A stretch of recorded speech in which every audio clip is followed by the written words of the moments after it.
Salam uşaqlar. Necəsiz uşaqlar? Yaxşı olasınız. Bu gün sizinlə maraqlı bir təcrübə keçirəsiyik. Uşaqlar bu nədir? Çox sevirsiniz mi mandarini? Bəli, bəli. Bakın uşaqlar, bu bankadır. İçərisindəki isə soyuq sudur. İndi mən bu mandarini bu bankaya salacağım. Baxaq görək bankanın dibinə çökür mandarin. Yoxsa suyun üzünə qalxır.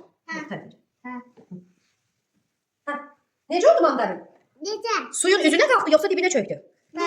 Üzünə qalxdı. Suyun üzünə qalxdı. İndi baxaq görək. İndi qabıqlarını soyaq mandarini. İndi görək qabığı soyulandan sonra mandarin yenə suyun üzünə qalxacaqmı yoxsa dibinə çökəcəkmi? Baxaq. Yerinizdə oturun baxın. Bakın. 1, 2, 3.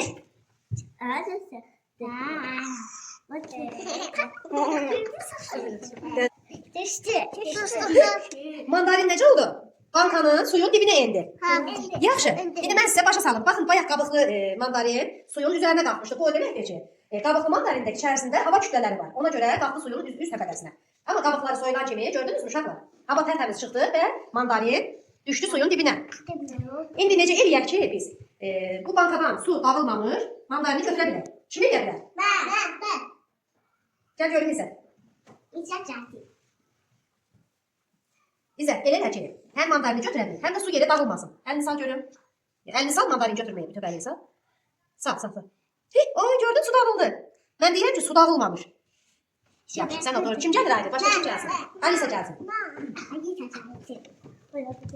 Alisa, su dağılmamış gör mandarini götürə bilirsənmi? Əlini sal bankaya.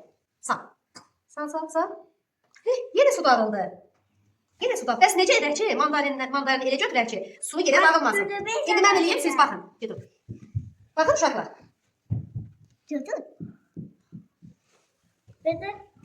Baxın. Gördünüz mü uşaqlar? Su dağılmadan mən mandarini çıxartdım. Xoşunuza gəldi mi bu təcrübə? Hamının xoşuna gəldi mi təcrübə? İndi əl çalın. Gəlin mən sizə bu mandarinlərdən hərəyə bir paylayım. Yeyin, nuş olsun. Sen qaldın. Bu sənin, ay günü. Qala bu sənin. Bu sənin. Açacaq, dayanın. Bu da sənin. Eşat gəl. Eşat. Gəl, Eşat, o da. Ha, səndə var. Nə deyirlər müəlliməyə? Ha, bu bizə. Nuş olsun.